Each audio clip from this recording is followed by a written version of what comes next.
When we think of World War II resistance fighters, we think of the French resistance, maybe the Polish Home Army. But what if I told you that one of the most effective and relentless resistance movements wasn't in Western Europe? It was deep in the Balkans, where an army of guerrilla warriors led by a former metalworker named Tito fought the Axis to the bitter end and won. In April 1941, Hitler turned his war machine toward Yugoslavia. In just 12 days, the Axis shattered the country. Over 345,000 soldiers captured. Belgrade in ruins. Tens of thousands of civilians dead. The occupation was brutal. Executions, concentration camps, entire villages burned. Resistance? It seemed hopeless. But in the shadows, a man named Josip Broz Tito was preparing for war. When Hitler invaded the Soviet Union, Tito made his move. He didn't wait for permission. He launched a guerrilla uprising across the mountains and forests of Yugoslavia. His fighters? Poorly armed, outnumbered, but determined. They became known as the Yugoslav Partisans. These weren't small sabotage missions. Tito's partisans launched full-scale warfare. They derailed trains, ambushed patrols, and liberated entire regions. Even Hitler's generals admitted it.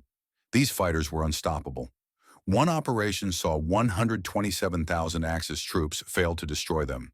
But the partisans weren't the only resistance.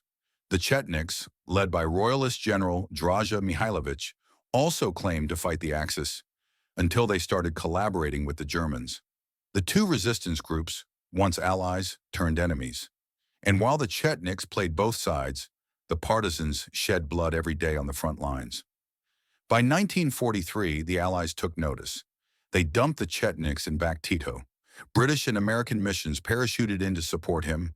The partisans even rescued nearly 800 downed Allied airmen, right under the Germans' noses. In 1944, the partisans marched with the Soviet Red Army and liberated Belgrade. In the war's final days, they crushed one of the last Axis forces in Europe at the Battle of Poljana. When the smoke cleared, Tito commanded over 800,000 troops. The resistance fighters had become the national army. A king was exiled. A new republic was born.